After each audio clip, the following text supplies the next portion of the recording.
ఎలా ఉందన్న నాకైతే నచ్చలేదు బ్రో. ఎందుకంటే నా రివ్యూ అడిగారు కాబట్టి ఒక సాంగ్స్ కానీ డైరెక్షన్ కానీ గ్రాఫిక్స్ కానీ ఆల్ వైజ్ అటర్ ఫ్లాప్. అంటే ఎందుకు మీకు అంత డిసప్పాయింట్ అనిపిస్తుంది? శంకర్ని నమ్మి వచ్చినాం బ్రో. ఎవరో ఇప్పుడు మామూలుగా రోజుకు 100 సినిమాలు రిలీజ్ అవుతాయి. శుక్రవారం వస్తే అందరి సినిమాలకి పోలేం కదా. ఈ సినిమాకి ఎందుకు వచ్చాము? ఐమాక్స్లోనే చూడాలని ఎందుకు వచ్చాము?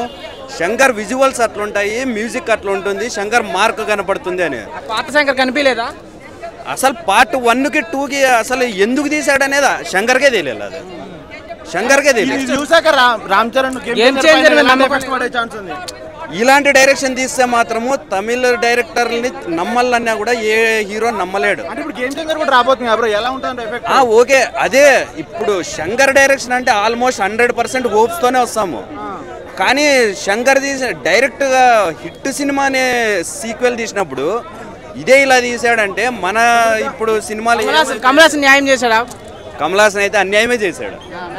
లుక్ వైజ్ అంటే 1996లో అప్పట్లో గ్రాఫిక్స్ ఏవి లేకపోయినా కానీ అంత పర్ఫెక్ట్గా వాడుకొని ఒక గ్రాఫిక్స్ ఇలా తీయాలి అని చూపించిండే డైరెక్టరే.